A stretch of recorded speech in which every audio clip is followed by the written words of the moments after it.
Hello friends, लोमड़ी study में आपका फिर से स्वागत है। मैं विकास कुमार आज एक नए टॉपिक प्रतिरोधों के संयोजन के साथ। देखिए, पिछले वीडियोज में अपन ने प्रतिरोध और ओम के नियम के बारे में पढ़ा था। आज हम पढ़ेंगे कि प्रतिरोधों का जो संयोजन होता है परिपथ के अंदर, यानी कि प्रतिरोधों को किस प्रकार से संयोजित किया जाता है, किस प्रकार से जोड़ा जाता है किसी भी परिपथ में। तो पहला जो अपना संयोजन है वो है श्रेणी क्रम संयोजन यानी सीरीज। ठीक है, श्रेणी क्रम संयोजन क्या होता है? देखो, माना कोई तीन प्रतिरोध है आपके पास, ठीक है, कोई तीन रेजिस्टेंस है आपके पास। First one is R1, second one is R2 और थर्ड वन इज R3। ठीक है, तीन प्रतिरोध R1, R2, R3 और उन्हें किसी बैटरी से जोड़ा गया है। तो देखो क्या होगा, प्रतिरोधों का ऐसा संयोजन जिसमें प्रथम प्रतिरोध यानी R1 का पहला सिरा बैटरी के धन सिरे से जुड़ा हो तथा पहले प्रतिरोध का दूसरा सिरा दूसरे प्रतिरोध के पहले सिरे से जुड़ा हो, वह दूसरे प्रतिरोध का दूसरा सिरा तीसरे प्रतिरोध के पहले सिरे से जुड़ा हो तथा तीसरा प्रतिरोध का दूसरा सिरा कुंजी से जुड़ा हो या बैटरी के ऋण सिरे से जुड़ा हो। तो प्रतिरोधों का ऐसा संयोजन क्या कहलाता है? श्रेणी क्रम संयोजन कहलाता है। अब देखो, एक बहुत बड़ी लंबी बात हो गई, इसको किस प्रकार से समझेंगे? परिपथ बनाता हूँ तभी समझ में आएगा।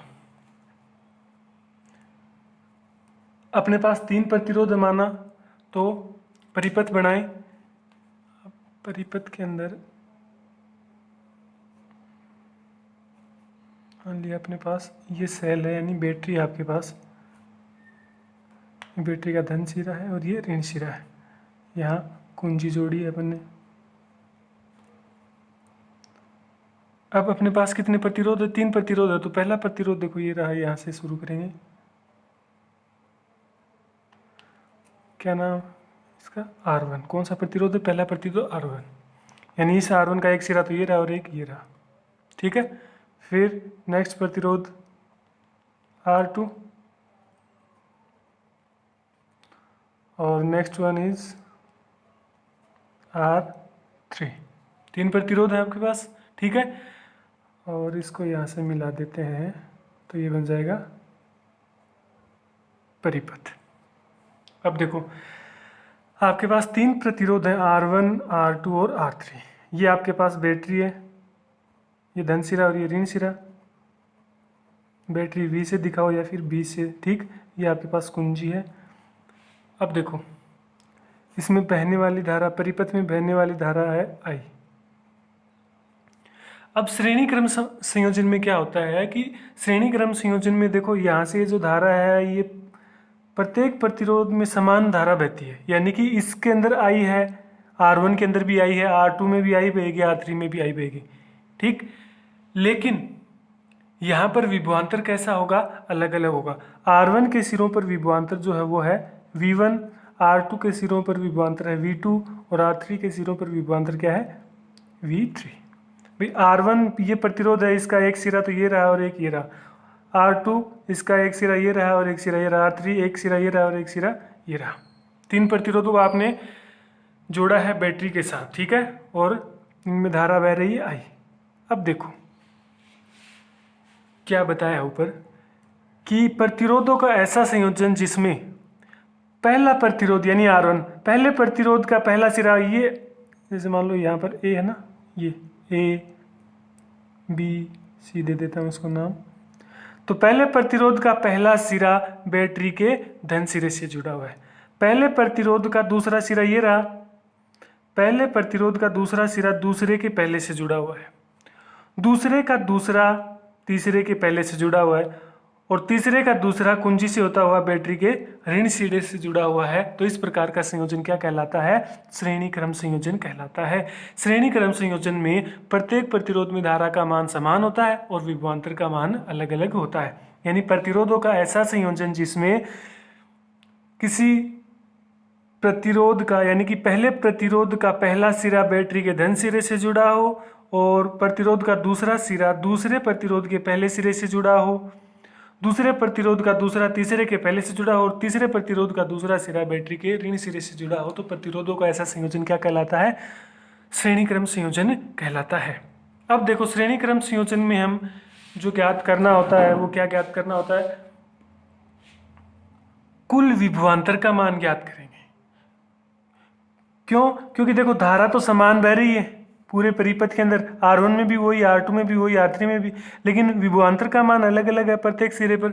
इसका मतलब क्या हो, अपने को विभवांतर का मान ज्ञात करना पड़ेगा। तो देखो कैसे ज्ञात करेंगे।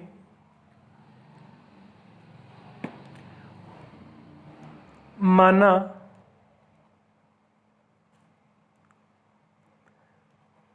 R1 के सिरों पर विभवांतर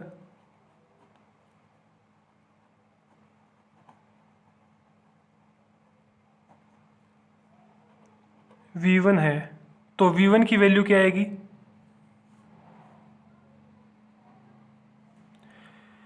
ओम का नियम क्या कहता है, देखो यहां से देखना ओम का नियम क्या कहता है।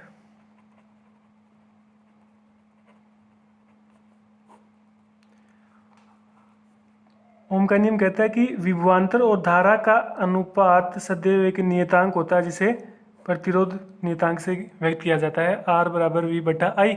यहाँ से V का मान निकालोगे तो V का मान क्या आएगा, I का पक्षांतरण कर दो तो V की वैल्यू क्या आएगी, V equal to I R, V equal to I R. तो पहला प्रतिरोध है यहाँ पर, तो देखो इस पहले प्रतिरोध में विभवांतर कितना है, V1, तो यहाँ पे क्या लिखा अपने, माना R1 के सिरों पर विभवांतर V1, और यहाँ से इस समीकरण से V equal to I R से वैल्यू पुट करेंगे अपन।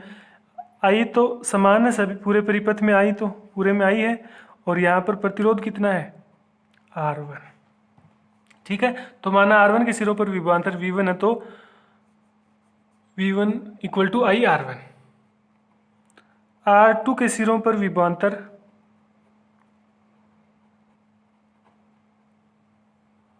कितना होगा, V2 equal to I R2। ठीक है, धारा तो समान है, प्रतिरोध का मान अलग है R2। R3 के सिरों पर विभवांतर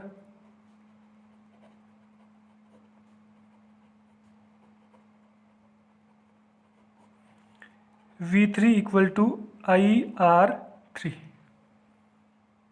अब देखो कुल विभवांतर,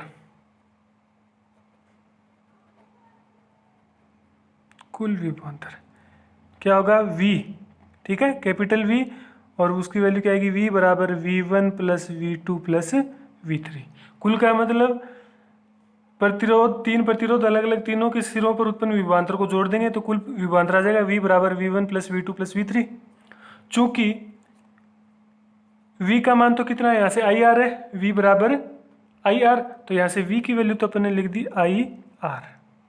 V1 की वैल्यू समीकरण 1 इसको दे दो, समीकरण 2 और समीकरण 3, 1 व 2 व 3 से V1 V2 का और V3 का मान रखोगे तो क्या आएगा, यहाँ से आई R1 प्लस आई R2 प्लस आई R3। अब देखो आई आर, यहाँ से आई कॉमन ले लो, आई कॉमन आएगा सभी में से, अंदर क्या बचेगा, R1 plus R2 plus R3। ठीक है, आई से आई कैंसिल, तो R की वैल्यू क्या आएगी, R equal to R1 plus R2 plus R3, और ये किसका मान है, तुल्य प्रतिरोध R इक्विवेलेंट।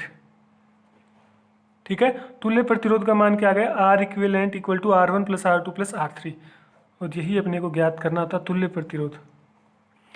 अब देखो कक्षा 10 के अंदर तो जब पूछेगा तब ऐसे पूछेगा कि श्रेणी क्रम संयोजन किसे कहते हैं, और इसको तुल्य प्रतिरोध का सूत्र है वो व्युत्पन्न कीजिए। लेकिन कंपटीशन एग्जाम में क्या होता है, अपने को ऐसा परिपथ दे देगा, ठीक है, और वे पूछेगा कि तुल्य प्रतिरोध का मान क्या होगा। तो देखो जैसे मान लो आपको ये परिपथ दिया है, यहाँ पर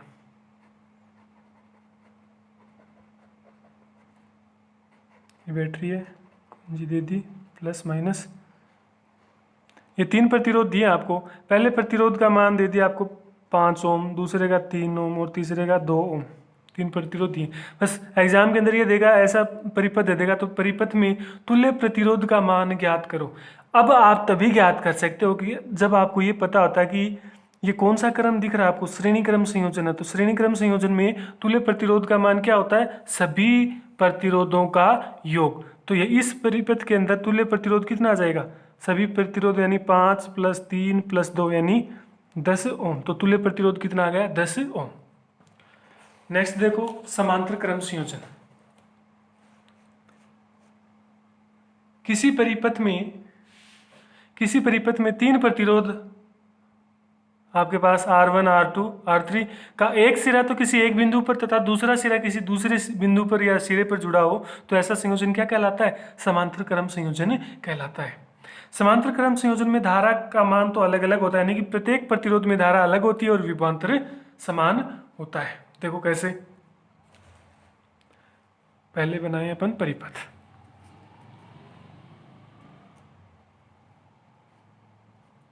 ये बैटरी है, कुंजी लगा दी। अब इधर देखो,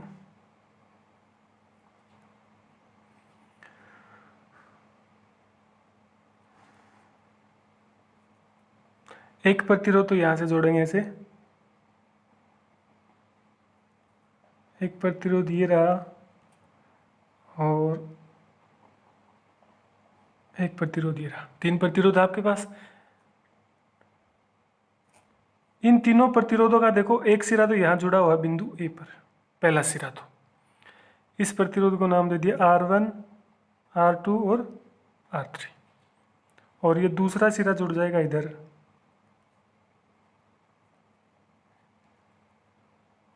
और इसको जोड़ दो इधर कुंजी से होते हुए बैटरी के ऋण सिरे की ओर। यहाँ बिंदु दे दिया B। अब देखो प्रतिरोधों का ऐसा संयोजन जिसमें मान लो आपके पास 3 प्रतिरोध है R1, R2, R3, उन तीनों का एक सिरा तो किसी एक बिंदु पर जुड़ा हुआ है, यहाँ पर बिंदु A पर, ठीक है, और दूसरा सिरा किसी दूसरे बिंदु पर बिंदु B पर जुड़ा हुआ है, ठीक है। तो ऐसा संयोजन क्या कहलाता है? समांतर क्रम संयोजन कहलाता है। अब देखो समांतर क्रम संयोजन में धारा का मान क्या होता है? अलग अलग होता है। देखो यहाँ से तो धारा आप दिखा दोगे कि भाई I प्रवाहित हो रही है, लेकिन यहाँ आने के बाद में धारा क्या होगी? 3 भागों में विभाजित हो जाएगी। एक तो R1 की तरफ चली जाएगी जिसे अपन क्या कह देंगे? I1। एक R2 में तो जिसे क्या कह दोगे आप? I2। और एक R3 में जिसे क्या कह दोगे? I3। यानी धारा तो क्या हो गई? अलग अलग हो गई, और विभवांतर कैसा होगा? इनके सिरों पर कैसा होगा? समान होगा, यानी विभवांतर कैसा है? V है। और ये आपके पास बैटरी है। तो तुल्य प्रतिरोध कैसे ज्ञात करेंगे वो देखो, यहां से देखो। तो सबसे पहले जो बात लिखोगे वो ओम का नियम लिखोगे कि ओम के नियम से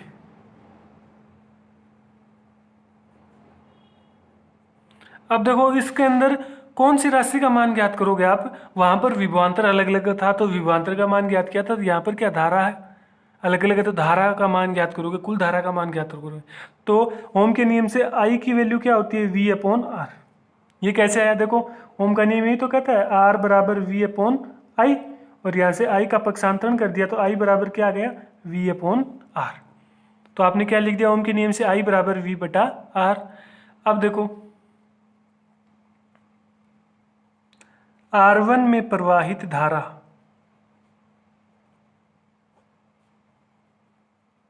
कितनी है? I1 है। प्रतिरोध R1 में प्रवाहित धारा I1 है, तो I1 की वैल्यू क्या होगी? I1 = V/R1, ठीक है। इस सूत्र से लिख दिया आपने I1 = V/R1। I2 का मान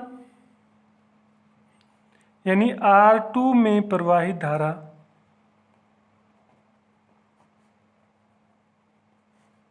I2 क्या होगी? I2 = V/R2। ऐसे ही प्रतिरोध R3 में प्रवाहित धारा I3 = V/R3। कुल धारा, कुल विद्युत धारा क्या होगी? I = I1 + I2 + I3, यानी कि समीकरण 1, 2 और 3 जोड़ दें तीनों को। तो I का मान तो कितना है? V/R। समीकरण ए से देखो I का मान तो लिख दिया आपने V/R। I1 की वैल्यू कितनी है? 1 से V/R R1। I2 की वैल्यू V/R2 और I3 की वैल्यू V/R3। V/R, यहाँ से V कॉमन है, अंदर क्या बचेगा 1/R1 plus 1/R2 plus 1/R3। V से V कैंसिल हो जाएगा, क्या बचा 1/R equal to 1/R1 plus 1/R2 plus 1/R3। और ये किसका मान आ गया, तुल्य प्रतिरोध R इक्विवेलेंट। अगर इससे आगे ज्ञात करना हो अपने को इससे आगे ज्ञात करना हो तो देखो क्या लिखेंगे 1/R equivalent equal to, LCM ले लो इसका, तो एलसीएम क्या आएगा R1 R2 R3। भाई इसका एलसीएम R1 R2 R3 का एलसीएम आएगा R1 R2 R3। अब R1 का भाग दोगे R1 R2 R3 में तो R1 से R1 कैंसिल हो जाएगा, क्या बचेगा ऊपर R2 R3 प्लस R2 का भाग दो इसके अंदर तो क्या बचेगा R1 R3 या R3 R1। R3 का भाग दोगे तो क्या बचेगा R1 R2। और इसको अगर ऊपर लिख दूँ मैं, इसको उल्टा कर दूँ R इक्विवेलेंट को ऊपर, ठीक है, तो क्या आएगा ये भी ऊपर आ जाएगी, तो R1 R2 R3 बटा R1 R2 plus R2 R3 क्रम से लिख देता हूँ इसको, R1 R2 पहले लिख दिया, R2 R3 लिख दिया बाद में, और प्लस में R3 R1। ये हो गया तुल्य प्रतिरोध का मान। अब देखो एग्जाम के अंदर, कंपटीशन एग्जाम में क्वेश्चन कैसा आएगा, परिपथ देगा आपको, ये परिपथ दिया आपको,